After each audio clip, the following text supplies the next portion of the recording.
Hello, everyone. This is Howard Fox, and welcome back for another episode of the Outdoor Adventure Series, the podcast that celebrates individuals and families, businesses, and organizations that seek out and promote the exploration, stewardship, conservation, access, and enjoyment of the outdoors.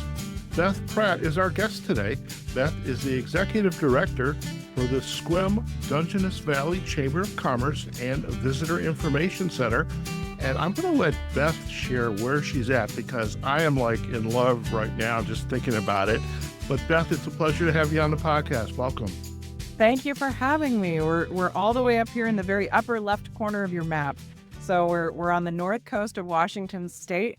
We're 6 miles as the crow flies from the Strait of Juan de Fuca. And if you were standing right at the coastline there, you'd be looking at Vancouver Island of British Columbia, Canada. So we're literally about as northwest as northwest gets in the contiguous 48. So that's where Squim, Washington is.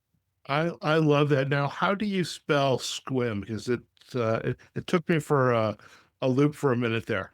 Yeah. So I always say you pronounce it like swim with a K in it, but Okay. it's Sequim. So it's spelled like Sequim. So you Right. often hear travelers, if you see like travel bloggers or you watch people on YouTube that have been here, they'll say Sequim if they didn't ask somebody first, but it's pronounced Squim.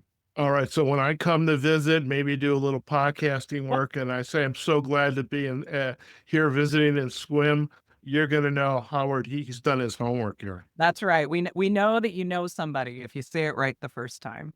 Excellent.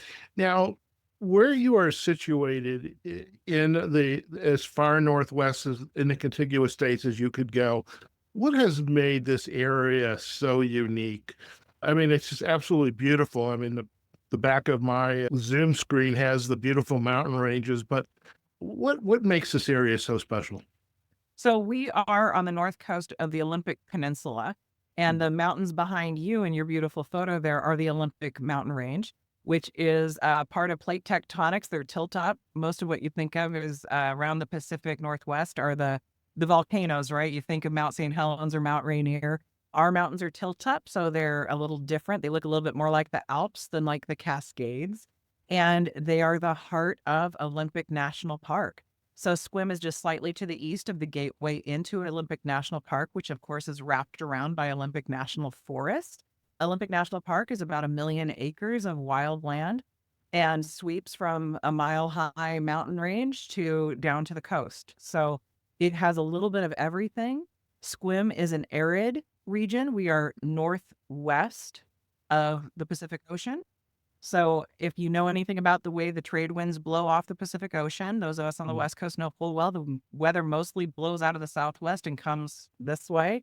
Right. We are in the rain shadow of those mountains. So Squim only sees about 16 inches of rain a year. If you travel on the other side of the mountains, kind of diagonally southwest from us, you're in the Hoh rainforest, which sees 120 inches of rain a year, which is a temperate rainforest, one of the only in the United States. So you can see just about every climate if you're up here on the North Coast and around the Olympic Peninsula and in the national park. We actually have a native cactus here in the Dungeness Valley. Wow. We have a little sample of it out in our front area here at the visitor center. If you go to a local museum, you can actually buy a start of the cactus to take home with you. It blooms a pretty little flower.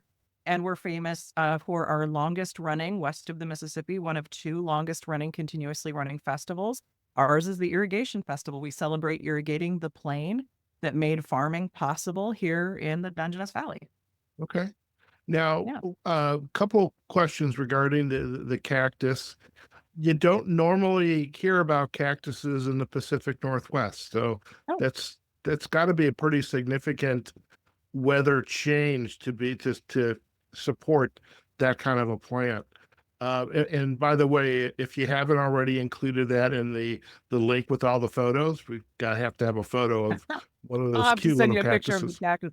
I think I took a picture of it blooming last year, so I'll have to go look for that. All right. Yeah. I love it.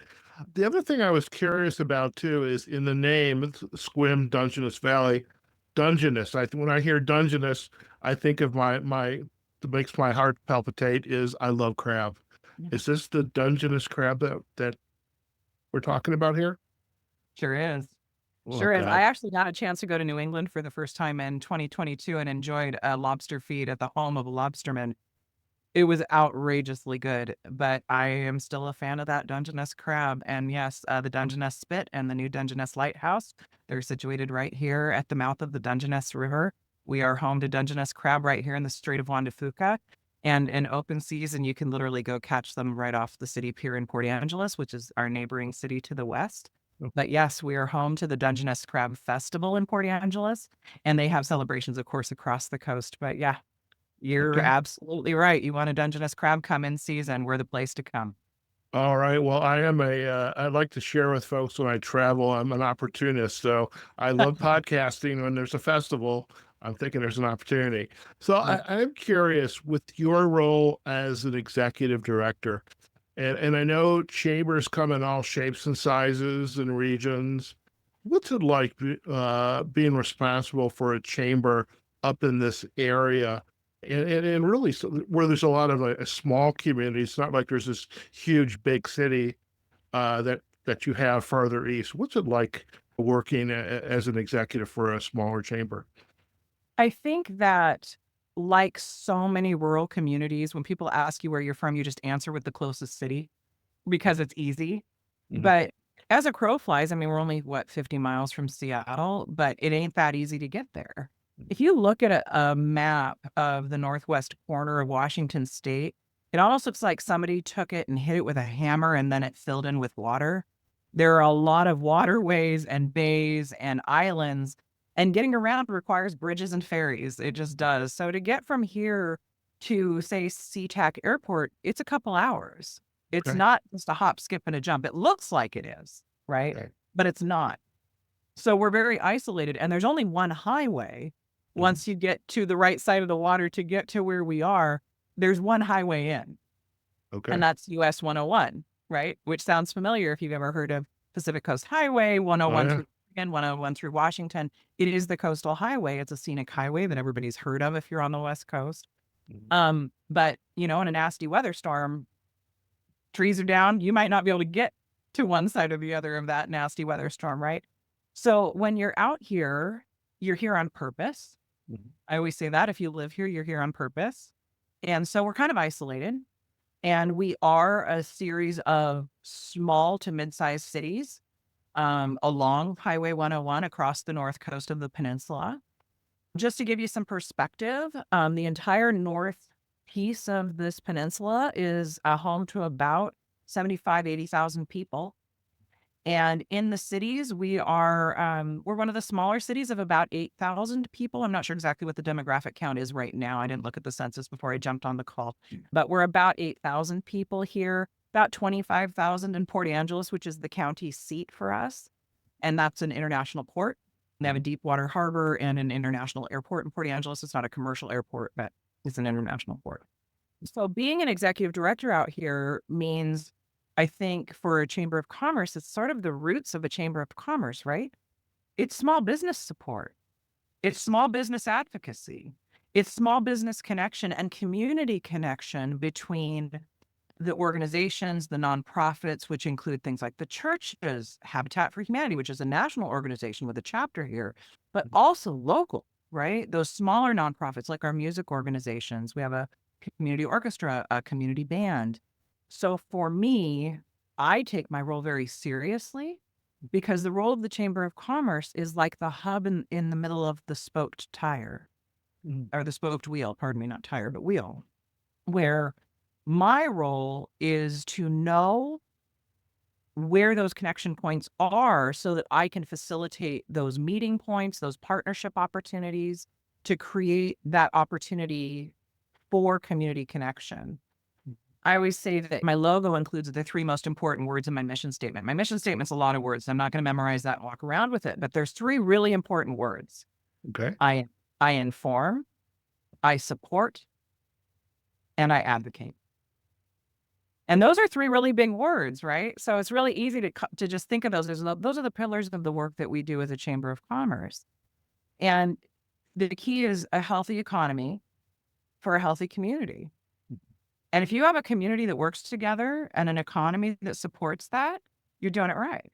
Okay. How So How does this work and this advocacy? What are the challenges, if any? Well, I imagine there are, so I'm not going to be surprised when you have to work with the local government, the mayor's office, the planning commission, the people fixing the roads, and all those things that keep the municipality up and running. What is that? What are those challenges like? They are challenges, but we're small, right? Hmm. So we all have to play nice because we're going to show up at Safeway at the same time at some point this week. So it's it's very congenial here. We have 3 county commissioners. I have all of their cell phone numbers. I can't believe they gave them to me, but there we are.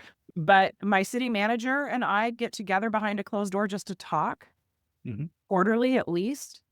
Just like, "Hey, what are you up to? What are you doing?" Sometimes those are just the conversations we need to have. We Hmm. have a city manager style of governance in both of our, the 2 cities I Okay. work most with, which are Port Angeles and Squim. Our footprint is regional. We do have a Port Angeles Chamber of Commerce. There's 16 miles between our 2 cities. That ain't much, right? Right. So I have a lot of members that are in both cities. Hmm. So I do have some work to do in Port Angeles, but they have their own Chamber of Commerce and a great leader over there as well. So I often stay out of the way of what Mark Absher is doing in Port Angeles. But we work together. We communicate constantly. Our economies are so intertwined. It'd be silly to think that my boundary stops me at that gate, right? Sure. Sure. But sometimes the challenge is the law is the law is the law. Mm. And I can give you a very concrete example. Sure. One of the things that Squim in particular is known for is we are the lavender capital of North America. Okay. That's quite a statement, right? Yeah. We bring in about 30,000 people the third weekend in July for our Lavender Festival. Mhm. I mean, that quadruples the size of our population for 4 days every year. And it's not an exaggeration. That's how many people for a Lavender Festival. And while the lavender's in bloom from the end of June through the first part of August, we're packed. Our farms are busy. We have about 20 farms open to the public with retail establishments, and on weekends, often with food trucks or music and other entertainments, craft vendors, artists, you name it. During festival weekend, they all have those kind of amenities. For 20 years, this has gone on. 25 years, more than that, I think early 90s, 30 Mhm. years. I guess it's getting away from me, right? But a couple of years ago, we had some code compliance complaints about the retail activities on some of our farms, who were then sent letters from a newly elected community development officer with cease and desist of your operations within a Oh. week of the beginning of Lavender Festival. That's worth millions of dollars of tourism spending, lodging tax dollars, sales tax dollars, dollars spent in local businesses. And it could have shuttered those businesses if those letters had been received and those businesses had in fact ceased their operations during that weekend. The letters were received after the fact. So as a chamber director, I stepped up and said, what are we doing? I reached out to our Economic Development Council, my fellow Chamber of Commerce directors, and reached out to our county commissioners and said, we got to do something. And our new county development director. And I said, what are we doing? And so we worked with them. And it was a little bit difficult in the beginning to communicate, like, this has been going on a long time. And they said, but they're out of compliance. And I said, but if it's been going on for 30 years, why now? Mhm. What is different now? Well, no one enforced it. Well, these people that own these farms may have bought it in the last 10 years. The previous owner said, we just did it this way and nobody complained, so it must be okay. Mhm. Right? So there's a little fault, a little bit, like maybe we should have done more research, whatever. Mhm. But by working together, we were able to effect an amendment to the code to accommodate for the retail activities Mhm. of the farms, the music on site, artist on site, whatever that is during the lavender season. It's a limited season. It's only from May to September for the most part, etc.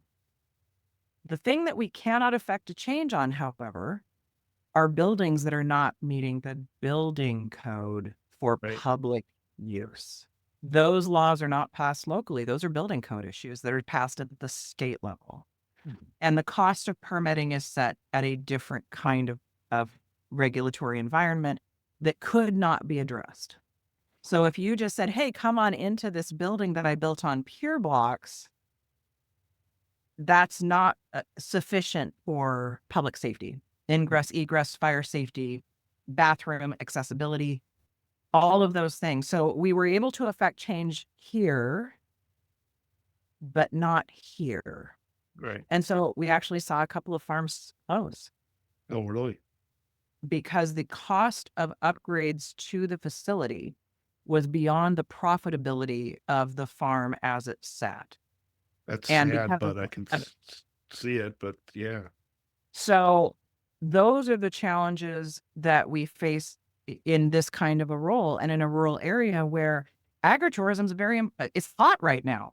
Everybody right. wants to go out and drink cider in the field and have that moment where you get to sit on your blanket with your picnic that you bought from the vendor over here. And it's cool. Everybody likes to do that. But unfortunately, there are still rules of the road that some can be rewritten within a year, where a moratorium can be placed on enforcement while that process is ongoing. And sometimes you can't.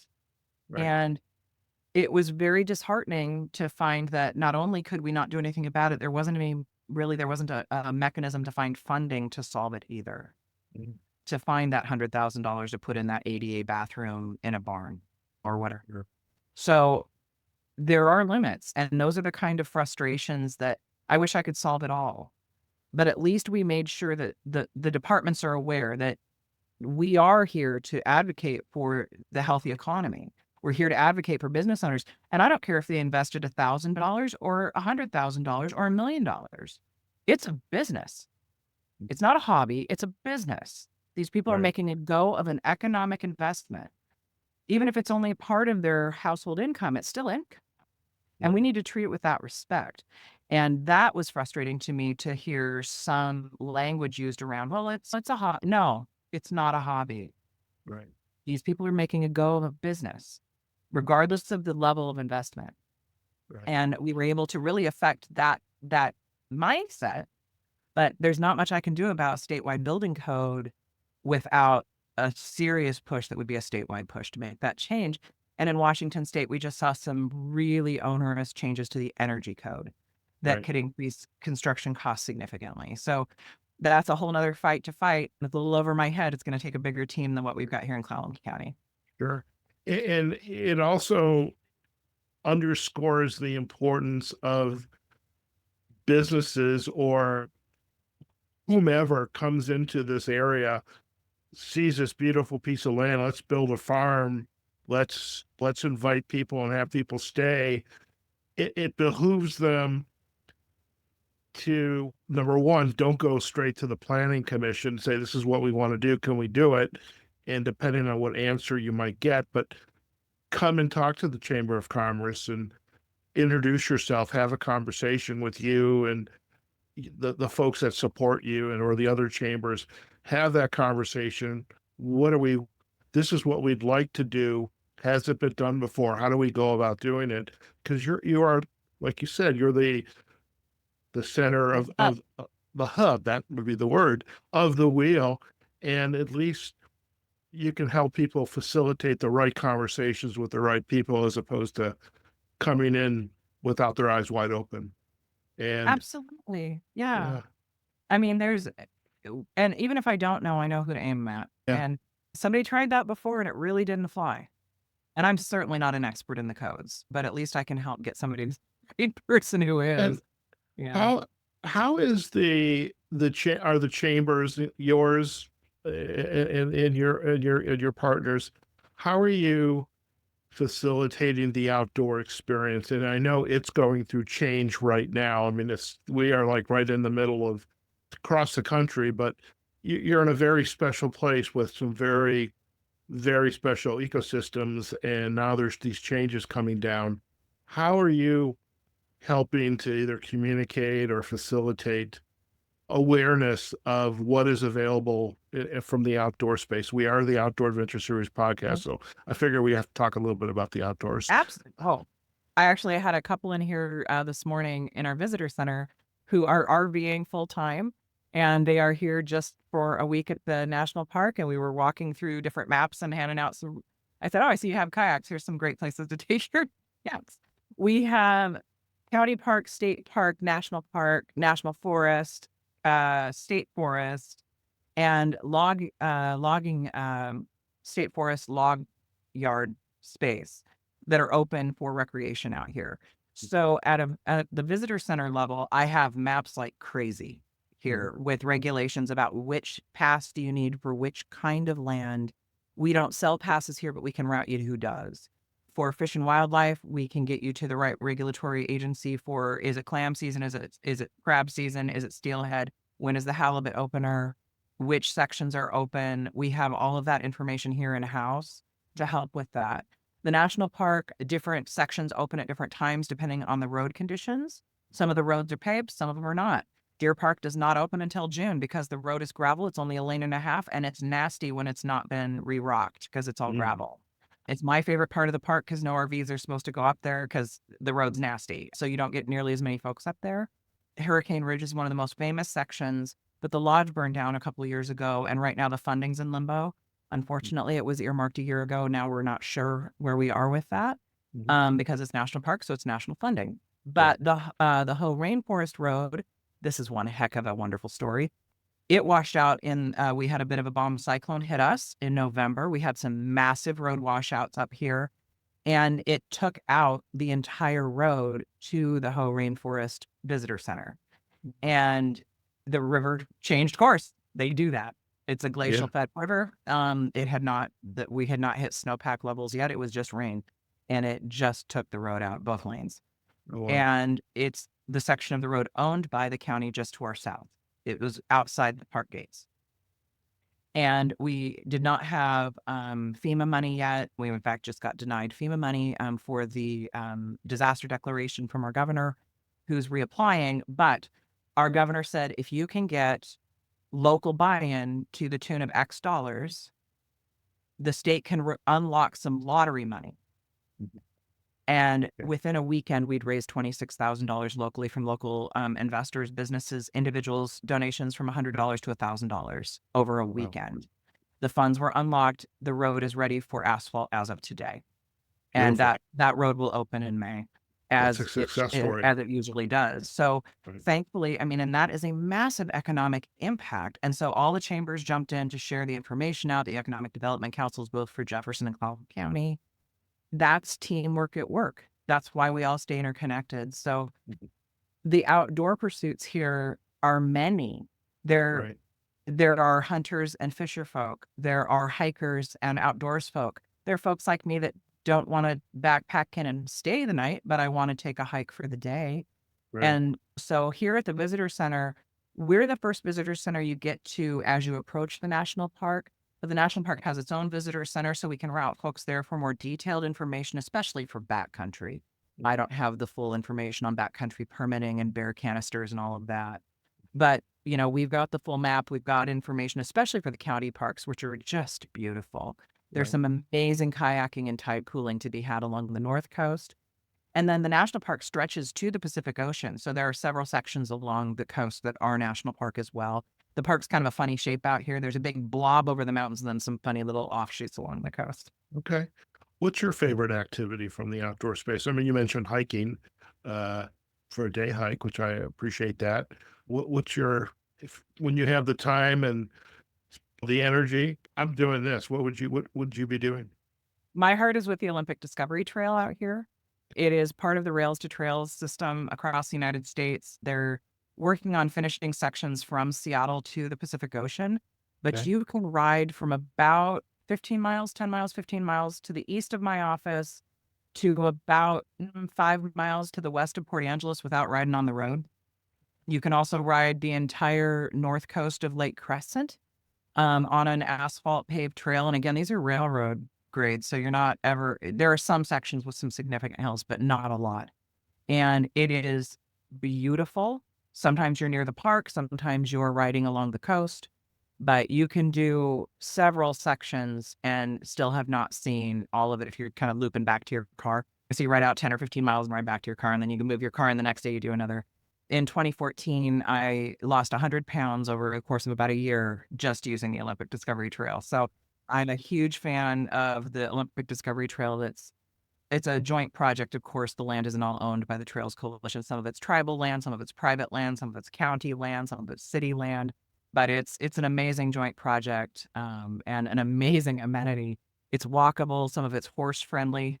I mean, it's just outstanding. So I'm a huge fan of the biking opportunities out here. And there are a couple sections that are just fantastic if you're a mountain biker. I am not, because I'm clumsy, but there, but there's some really great opportunities. The Adventure Trail and Robin Hill County Park has some great opportunities for folks that are more adventuresome than I.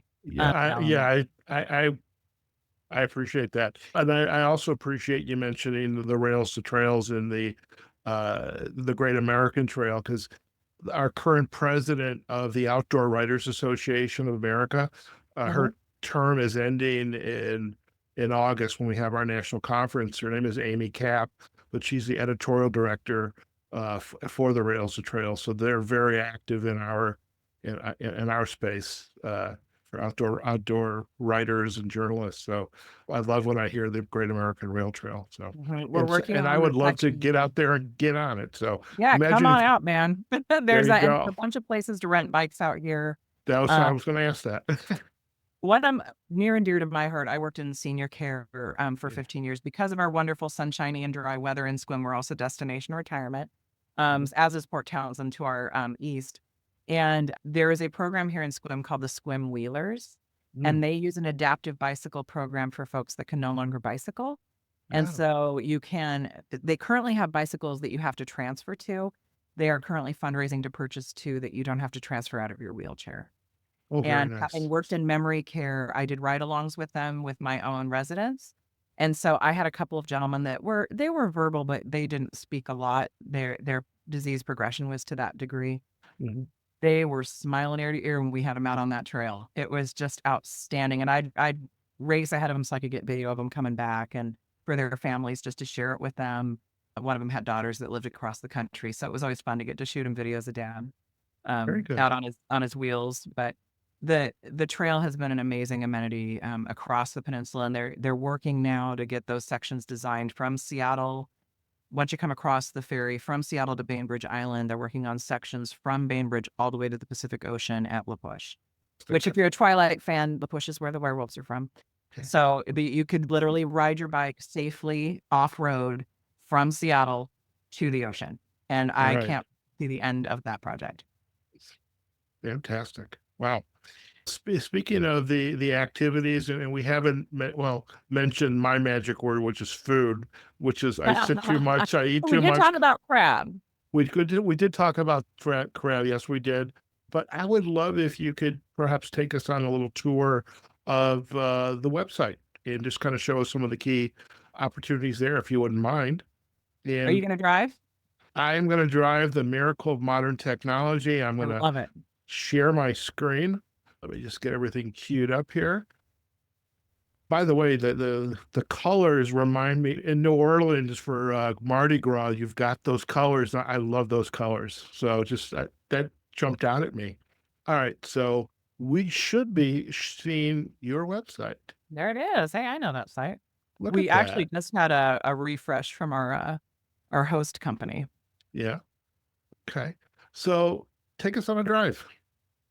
Well, we're on the homepage here. So Okay. welcome to Dungeness Valley. I don't know who took this aerial shot. I inherited this photo. I took this rollover in November of 21. So I inherited some of it, but I love that it's a rainbow over Squim. It's I just, love it. you can see, if you're not looking at the mountains and you're looking towards the water, we're pretty flat. We're Yeah. a point. But actually, I love this. I just put this up yesterday. We're doing a travel program for the first time. Oh, nice. We're going to Costa Rica next March, and I know a lot of chambers of commerce do different travel programs. A lot of them like work with Colette, which is as a national company, but I wanted to work with one of my members, and so I am working with a member who is working with Colette. That I'm working with one of my own members to do a travel Okay. program. But as Very you can cool. see, like many chambers, we focus in on our directory, how to join us, how our members work, or how our events work. But the events calendar, actually, if you want to pop open that events calendar, it's gotten kind of comical. And if you want to go to the calendar view, if you scroll Um, there, yeah, that guy. Okay. I'm fairly good at navigating some Yeah, go most ahead of and scroll down for me. okay. It's never a dull day in Squim. Look at Wow. this. Well, you've got Look birding at going on too. Very cool. So Birdfest, BirdQuest, one of the things I didn't touch on about our outdoor activities, you don't have to be super active outside to get outside and enjoy Squim. Hmm. People come here just for birding Oh, wow. because we are in a migratory path for a lot of birds. In fact, I was just talking with somebody, the turkey buzzards are back. They come through spring and fall. If you've never seen a turkey buzzard, they're huge and their Yeah. red heads are startlingly red. It's really cool. Yeah, I've seen those back east, usually Uh-huh. with something in their mouth, but Yeah. They are also scavengers, but yes. we do as a chamber as a part of that. So the Dungeness River Nature Center is a project of the Audubon National Audubon Society, Hmm. the Jamestown Sklallam Tribe, and it's a county park. It's a joint project. They host the Bird Fest, which is a Hmm. weekend activity. Bird Quest is a project of the Squim Chamber and the Squim High School ceramics class. And we currently have 20 birds hiding in local member businesses, retail establishments. Hmm. And it's a bingo game card that you can go around and check out student artwork. Fill out your bingo card if you can find them all. You get to vote for your favorites. We give out prizes to the students. You can buy their artwork. It goes on display at their own art show in May. Very And so nice. it's a fun project. I got to go talk to the students on Monday and thank them for the work that they put into it. And then the birds, we always have more birds than locations. So the extra flock hangs out here in our visitor center. So that's what Okay. Bird is all Very about. cool. I recall as I was looking at the website the other day, like an owl hidden somewhere. One Mhm. of the photos. Okay. Yeah. Yeah. So on Facebook, we put a picture of one of the birds and then a picture of one of the businesses up every day, just to Yeah. remind folks that's going on. It keeps our Facebook really active. We have a lot of activity on our Facebook page. I think we've had about 15,000 interactions in the last 30 days. So we stay Very really, good. really active. And right now we have Wrong Turn at Lungfish is being performed at our local theater company. Okay. So that's going on. My glasses, I'm having a hard time reading it all. That's going on. We've got, Bar- I mean, there's just so much going on right now. Barbecue and brew. There you go. Yeah, I'm we've in. got a I'm couple in. of our member businesses are working together. That's gonna be at River House Bakery and Cafe is going on right now. Mm. Tomorrow there's a plant sale going on. Spring Prairie Garden Club, they are so cool.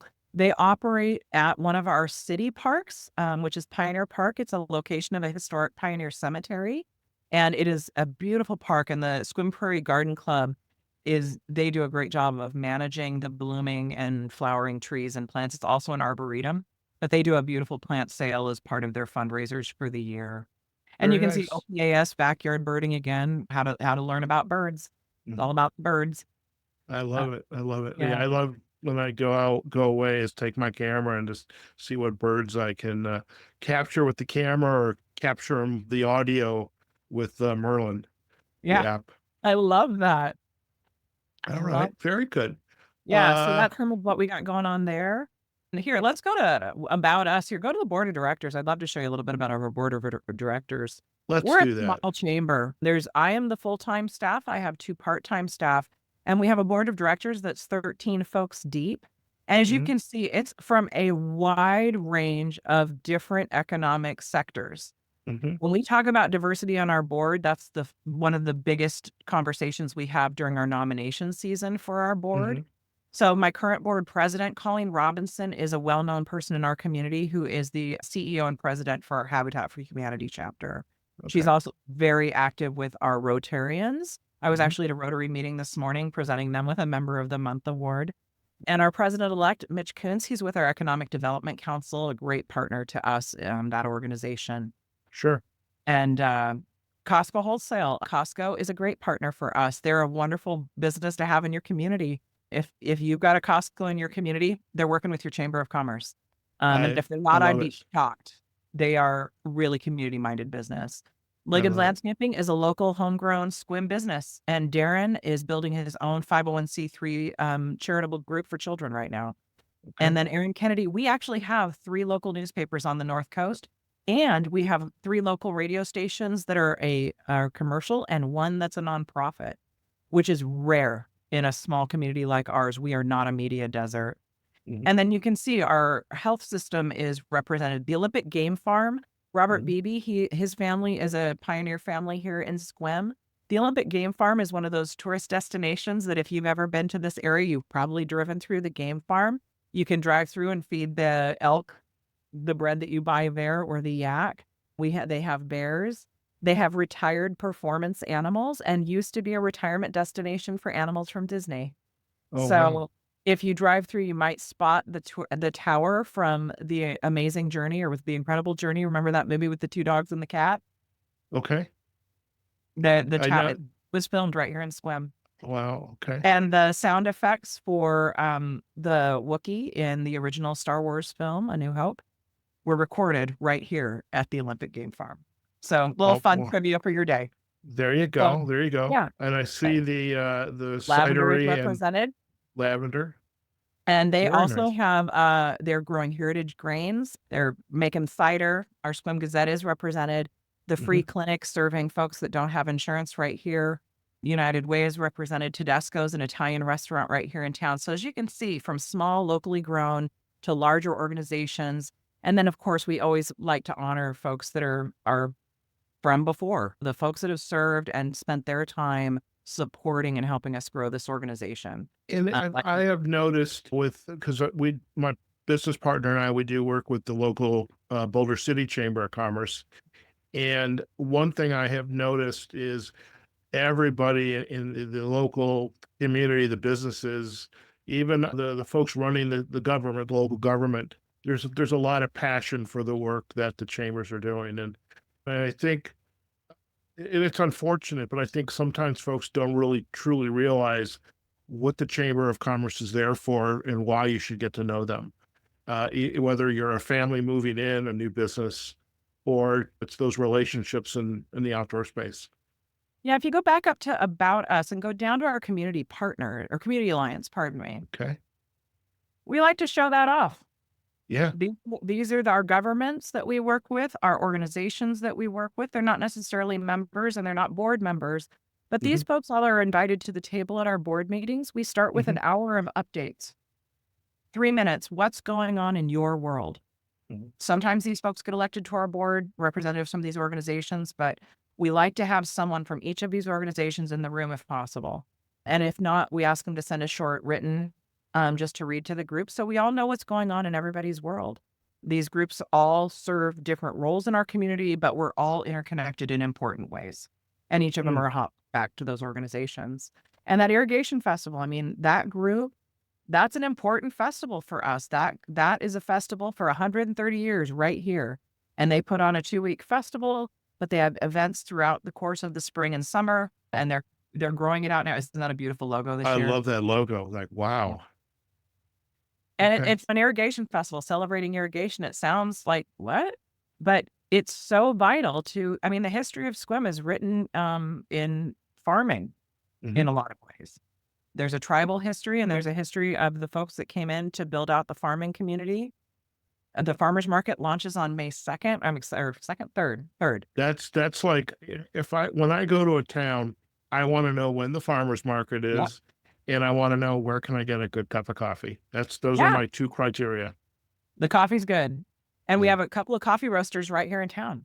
You can get a freshly roasted cup of coffee. Rain Shadow Roasters right here. Rain Shadow Cafe. They roast several different levels of roasting. So if you want it real dark, you can get it real dark. And Essence Coffee Roasters as well, right here in Swim. Beth, you Smells and I are like it going to feels be like best toast early friends. in the morning. We're going to be good friends. I can Yeah, tell this. I told you, just come on out, man. And we'll show you around. There you And the farmers go. market here in Swim is just in the summer in Port Angeles. It goes year round. Here in Swim, it's in the summer. Excellent. Well, this is very cool. And I love the fact that you are giving a good, nice shout out to the organizations. And I also, there's, as you and I chatted, there's this idea popped in my head, which maybe perhaps we'll chat more about, is just all these organizations giving you their updates and ways to communicate those updates out to folks who just maybe aren't aware of it, but they ought to know that some of these updates are happening. I Mhm. love it.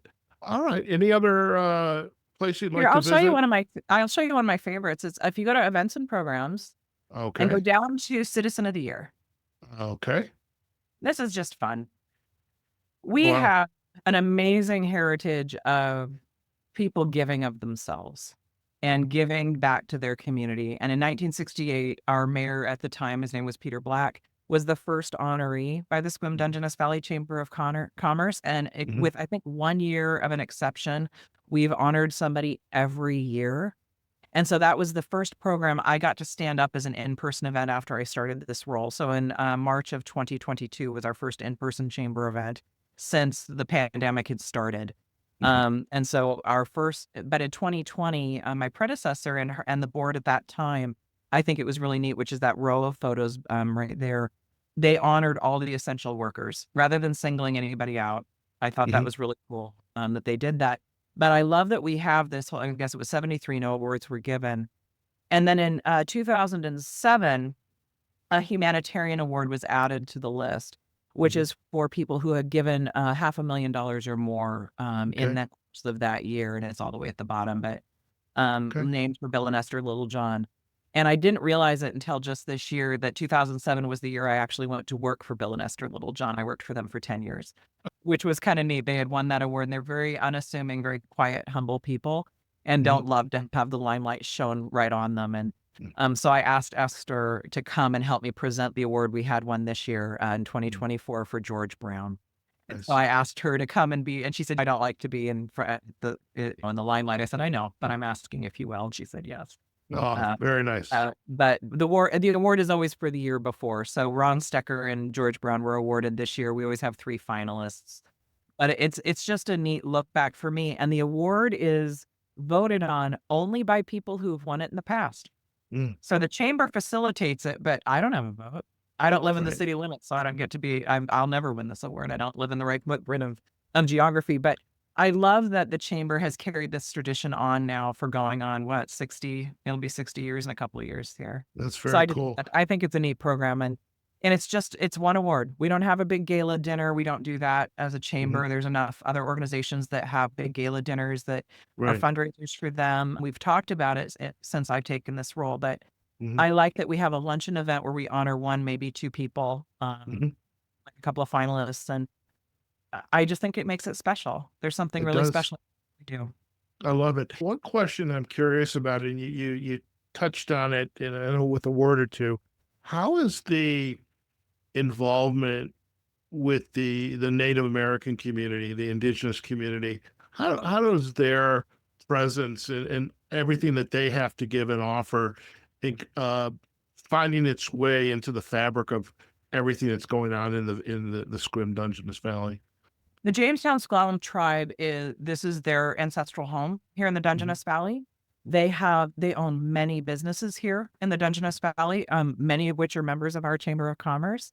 They are a partner to many of our organizations. They are involved in many of the activities of our area. One of their business managers is on my board of directors right now for the Seven Cedars Casino and Resort.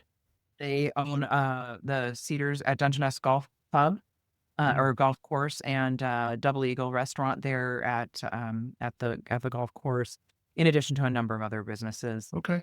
They are a vital partner to many of us, that they make investments in local nonprofits because the tribal tax structure is different. They're a Hmm. government in and of themselves. They're a sovereign government. So they partner with us in different ways. For example, lodging taxes, which is one of those nebulous, weird things that until you work in the world that grants lodging taxes, you may never even know what that is on your hotel bill. I Oh yeah. didn't.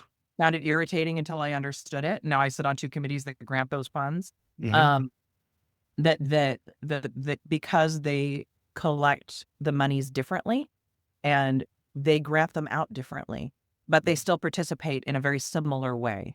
So they still are sponsors of local events that are tourism draws. They still participate in a very meaningful way.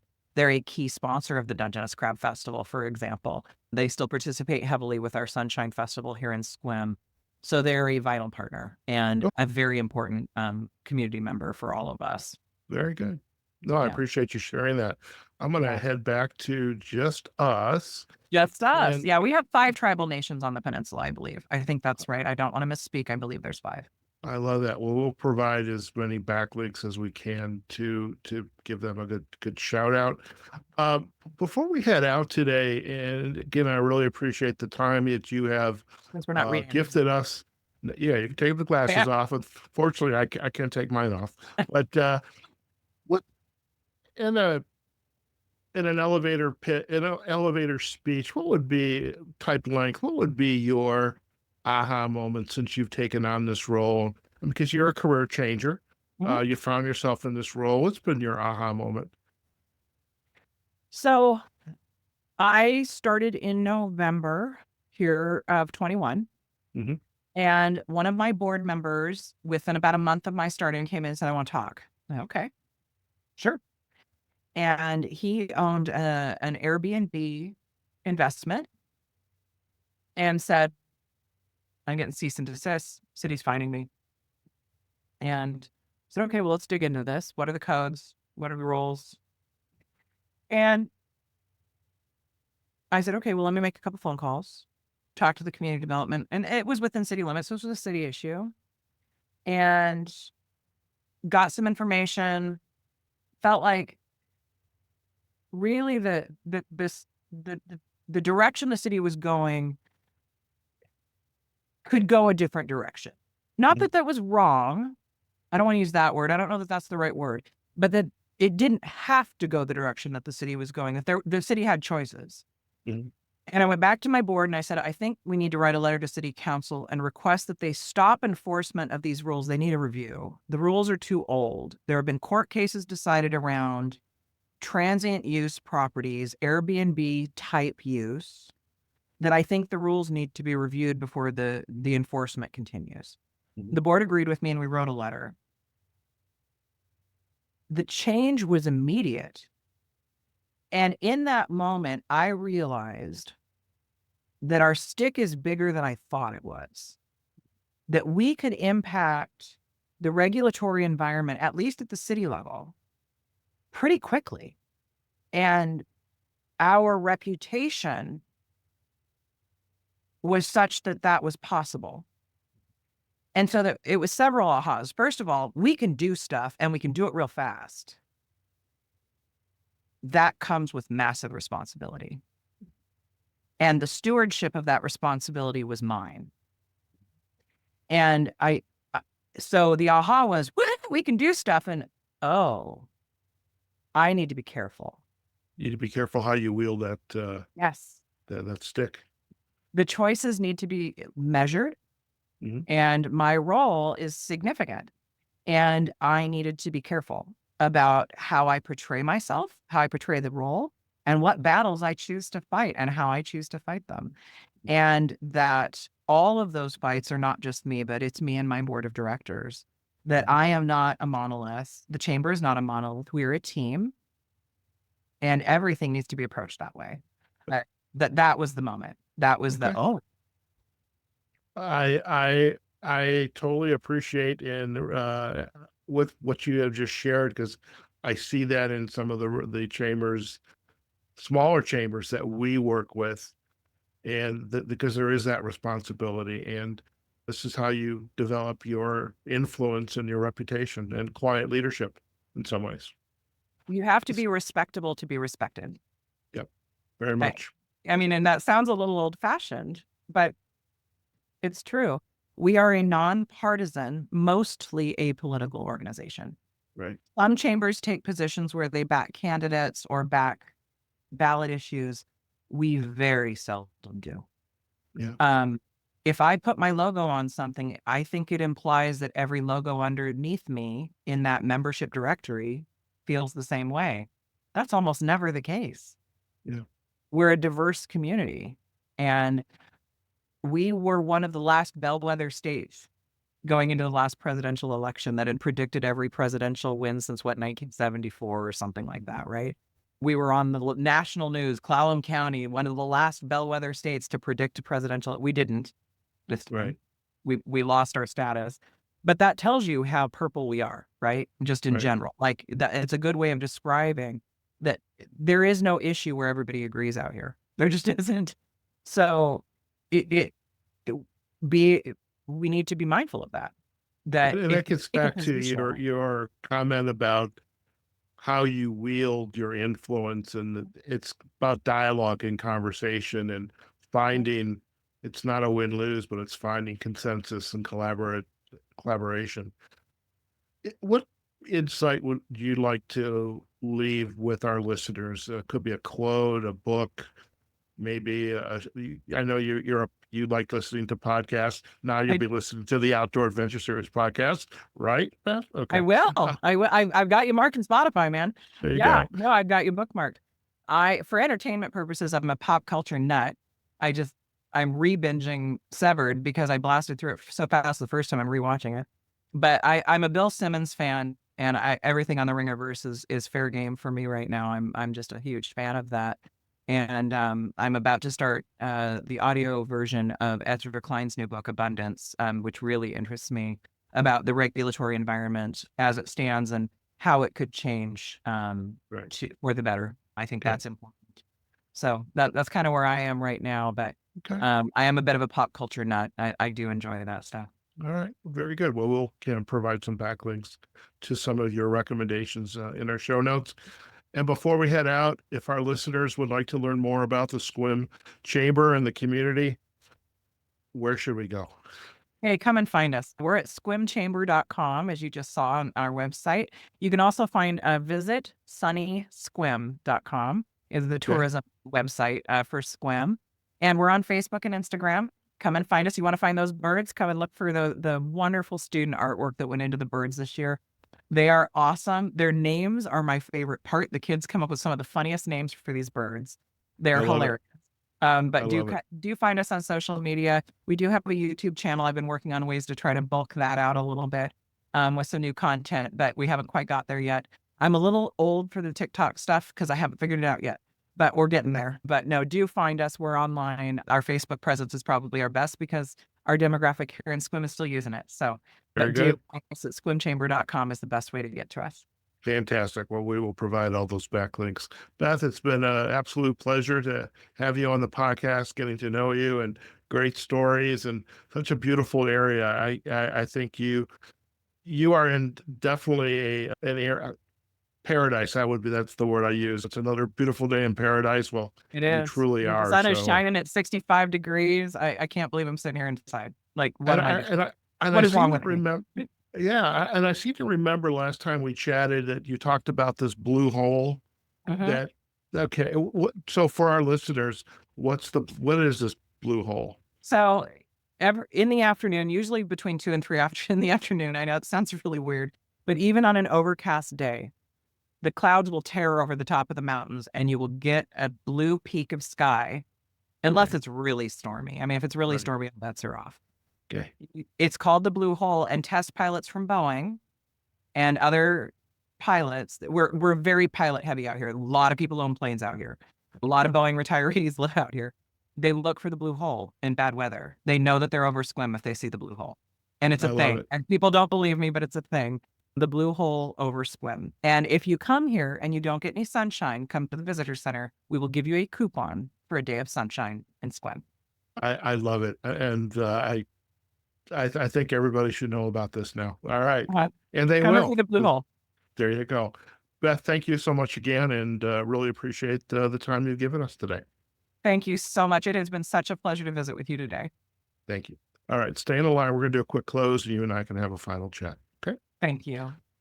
All right, folks, we've just been chatting with Beth Pratt. She is the executive director of the Squim, Dungeness Valley Chamber of Commerce and Visitor Information Center.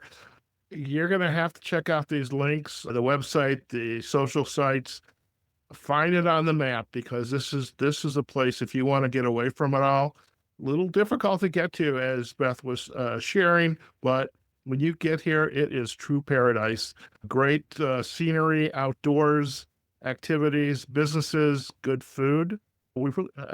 Yeah, Beth did mention a couple good coffee roasters, so we're covered there. But what a phenomenal and beautiful area of our country.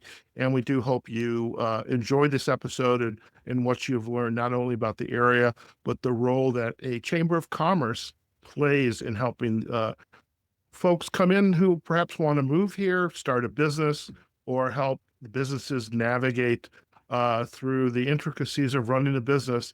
This is what the chamber is all about, in really helping to make connections and that quiet influence that I think overall is what Beth was trying to share, or was sharing very effectively. I hope you enjoy this episode. You can find us on our website, outdooradventureseries.com. We're also on LinkedIn and Facebook. You can also find the video of this episode up on YouTube. So that was the purpose of the visiting the website. So Beth could take us through the Chamber's website and the wonderful businesses and events that are taking place in this area. That'll be up on YouTube. And of course, you can listen to this episode wherever you get your podcast from. Okay, folks, wherever you are, whatever you're doing, go out there, have a phenomenal day. And we look forward to having you join us on a future episode of the Outdoor Adventure Series podcast. Take care now.